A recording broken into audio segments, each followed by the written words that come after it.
Halo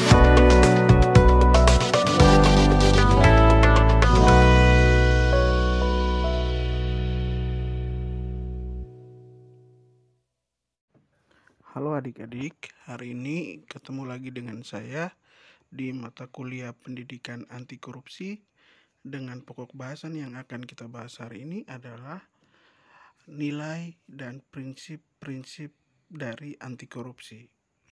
Kompetensi dasar yang akan dicapai pada pokok bahasan ini adalah yang pertama, mahasiswa atau adik-adik mampu menjelaskan nilai-nilai anti korupsi untuk mengatasi faktor internal yang menyebabkan terjadinya korupsi. Yang kedua, mahasiswa atau adik-adik mampu menjelaskan prinsip-prinsip anti korupsi yang berpedoman pada nilai-nilai anti korupsi untuk mengatasi faktor-faktor eksternal penyebab terjadinya korupsi agar tidak terjadi korupsi. Yang ketiga, mahasiswa mampu memberikan contoh-contoh penerapan prinsip dan nilai-nilai anti korupsi dalam suatu organisasi atau institusi masyarakat untuk mencegah terjadinya korupsi dalam setiap kegiatannya. Kita akan masuk ke materinya. Yang pertama, kita akan membahas tentang nilai-nilai anti korupsi. Kita masuk nilai yang pertama, yaitu nilai kejujuran. Kata jujur ini dapat didefinisikan sebagai lurus hati, tidak berbohong, dan tidak curang. Jujur itu merupakan salah satu sifat yang sangat penting bagi kehidupan manusia, karena tanpa sifat jujur ini kita tidak akan dipercaya dalam kehidupan sosial bermasyarakat. Merujuk pada kehidupan adik-adik sebagai mahasiswa, itu nilai kejujuran di dalam kampus dapat diwujudkan dalam bentuk yang bermacam-macam. Misalnya tidak melakukan kecurangan akademik, contohnya tidak menyontek, tidak melakukan plagiarisme, terus tidak melakukan pemalsuan nilai atau juga pemalsuan absensi. Nilai yang kedua adalah kepedulian. Kepedulian dapat diartikan sebagai mengindahkan, memperhatikan, atau menghiraukan. Dalam kehidupan adik-adik sebagai mahasiswa, nilai kepedulian ini menjadi sangat penting. Karena sebagai calon pemimpin masa depan, adik-adik dituntut untuk menjadi seorang mahasiswa yang memiliki rasa kepedulian terhadap lingkungan, baik itu lingkungan dalam kampus maupun lingkungan di luar kampus. Oleh karena itu, rasa kepedulian seorang mahasiswa memang harus mulai ditumbuhkan sejak adik-adik berada di kampus. Nah, yang berikut, mahasiswa juga dituntut untuk peduli terhadap proses belajar mengajar di kampus, terus terhadap proses pengelolaan sumber daya di kampus, serta berbagai hal yang berkembang di dalam kampus. Beberapa hal yang Pak sebutkan tadi, adik-adik bisa wujud nyatakan itu dalam bentuk misalnya ikut serta dalam memantau proses pembelajaran atau memantau sistem pengelolaan sumber daya di kampus, atau bisa juga memantau kondisi sarana dan prasarana di kampus. Lebih konkret lagi, adik-adik bisa lakukan adalah mematuhi semua ketentuan atau peraturan yang berlaku di dalam kampus maupun di luar kampus. Nilai yang ketiga adalah kemandirian. Kondisi kemandirian bagi mahasiswa itu dapat diartikan sebagai proses mendewasakan diri, yaitu dengan tidak bergantung pada orang lain untuk mengerjakan tugas dan tanggung jawabnya. Nah, hal ini penting untuk masa depannya, di mana mahasiswa tersebut harus mengatur kehidupan sendiri dan juga orang-orang yang berada di bawah tanggung jawabnya. Karena tidak mungkin orang yang tidak dapat mandiri itu dia mampu untuk mengatur hidup orang lain. Sehingga mahasiswa dituntut untuk mengerjakan semua tanggung jawab dengan usahanya sendiri. Nilai-nilai kemandirian ini adik-adik bisa wujud nyatakan itu dalam bentuk misalnya mengerjakan soal ujian secara mandiri, mengerjakan tugas-tugas akademik secara mandiri, dan juga menyelenggarakan kegiatan kemahasiswaan secara swadana. Nilai yang keempat adalah kedisiplinan. Kedisiplinan dapat diartikan sebagai ketaatan atau kepatuhan kepada aturan.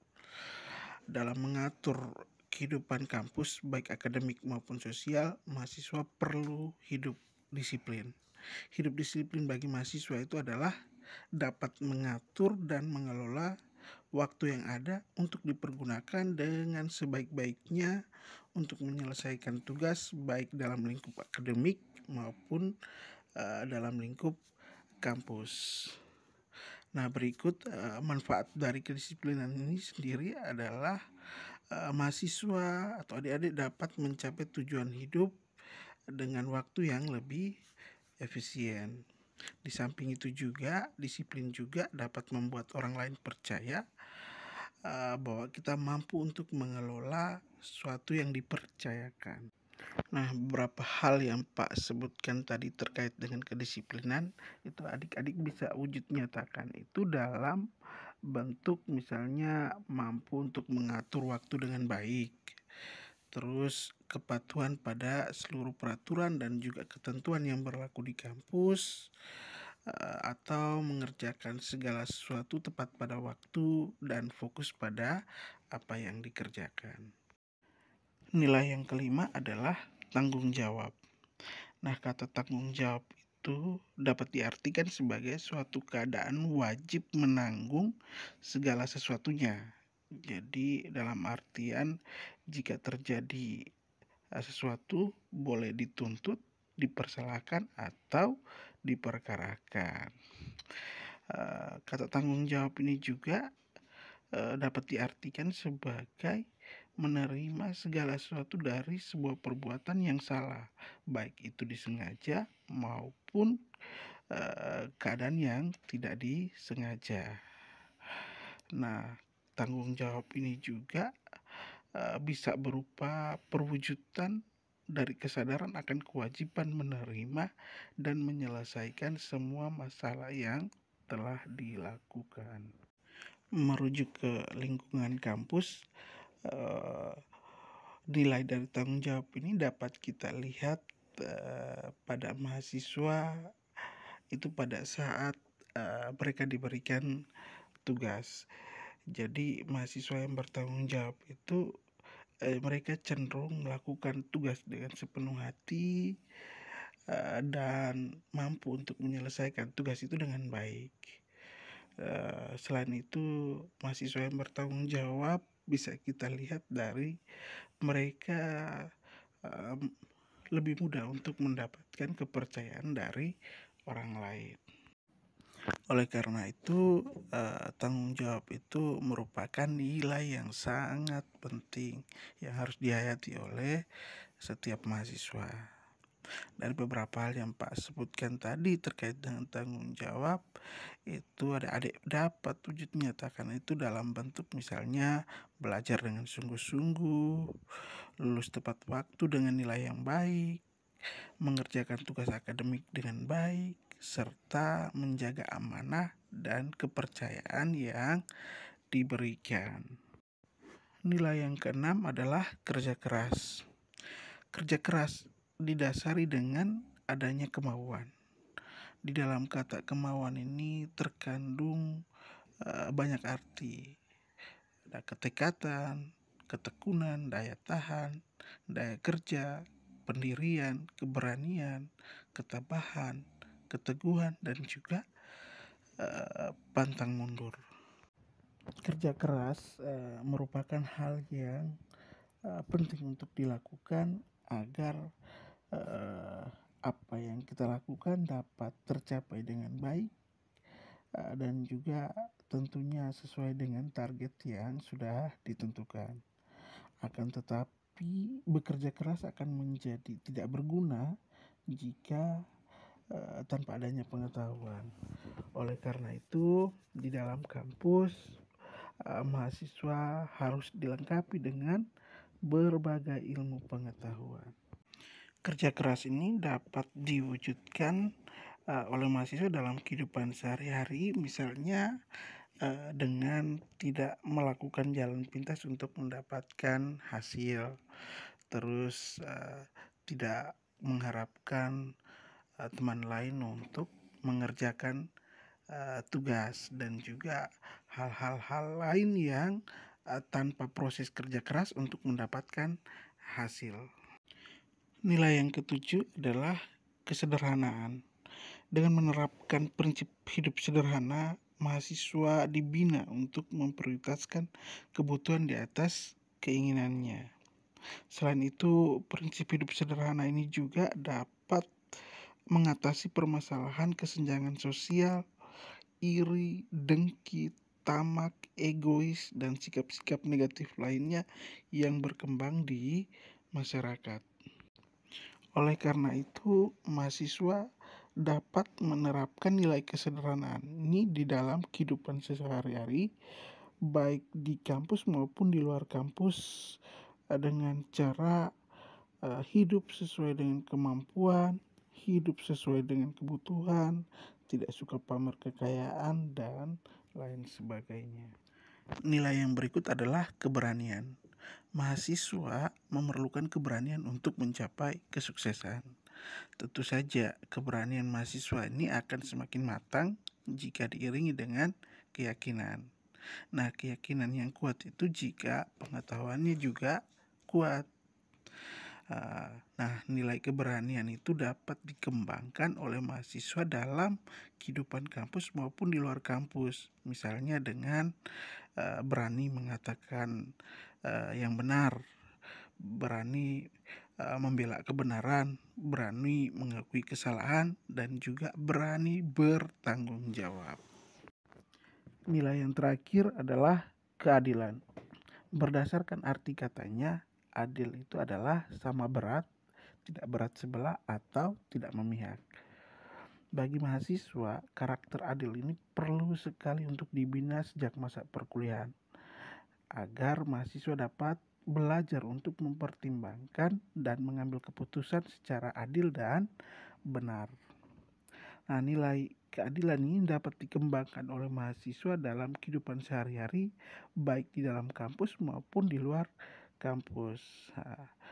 Antara lain dapat diwujudkan ini dalam bentuk selalu memberi pujian yang tulus kepada kawan yang berprestasi, memberikan saran perbaikan, dan juga semangat kepada kawan yang tidak berprestasi, dan juga tidak memilih kawan berdasarkan latar belakang sosial. Kita masuk ke sub pokok bahasan yang berikut, yaitu prinsip-prinsip anti korupsi. Prinsip yang pertama adalah akuntabilitas. Nah, prinsip akuntabilitas adalah kesesuaian antara aturan dan pelaksanaan kerja. Jadi, sebagai contoh, mahasiswa dapat menerapkan prinsip akuntabilitas dalam program kegiatan kemahasiswaan itu dengan cara mengindahkan aturan yang berlaku di kampus dan dijalankan sesuai dengan aturan. Prinsip yang berikut adalah transparansi. Nah, prinsip transparansi mengharuskan semua proses dilakukan secara terbuka sehingga segala bentuk penyimpangan dapat diketahui oleh publik. Mahasiswa dapat menerapkan prinsip transparansi ini melalui program kegiatan kemahasiswaan, dan laporan kegiatan harus dapat diakses oleh seluruh mahasiswa. Prinsip yang berikut adalah kewajaran. Prinsip kewajaran untuk mencegah terjadinya manipulasi atau ketidakwajaran dalam pelanggaran, baik dalam bentuk markup maupun ketidakwajaran lainnya. Nah, prinsip kewajaran ini dapat diterapkan di dalam mahasiswa seperti dalam hal menyusun anggaran program serta dalam menyusun laporan pertanggungjawaban kegiatan kemahasiswaan. Prinsip yang berikut adalah kebijakan. Prinsip kebijakan berperan untuk mengatur tata interaksi agar tidak terjadi penyimpangan yang dapat merugikan negara dan masyarakat. Prinsip kebijakan ini diterapkan oleh mahasiswa misalnya dalam membuat kebijakan atau aturan main tentang kegiatan kemahasiswaan harus mengindahkan seluruh peraturan dan ketentuan yang berlaku di kampus. Prinsip yang berikut adalah kontrol kebijakan. Prinsip kontrol kebijakan agar kebijakan yang dibuat betul-betul efektif dan mengeliminasi semua bentuk korupsi. Prinsip kontrol kebijakan ini bisa diterapkan mahasiswa dengan cara melakukan kontrol pada kegiatan kemahasiswaan. Demikian materi tentang nilai dan prinsip-prinsip anti korupsi. Lebih kurangnya saya mohon maaf. Jika ada yang kurang dimengerti atau ingin ditanyakan, silakan langsung berkomentar di kolom komentar di bawah. Nanti kita akan diskusi bersama. Baik, dengan demikian saya akhiri kelas hari ini. Semoga sukses selalu. Terima kasih.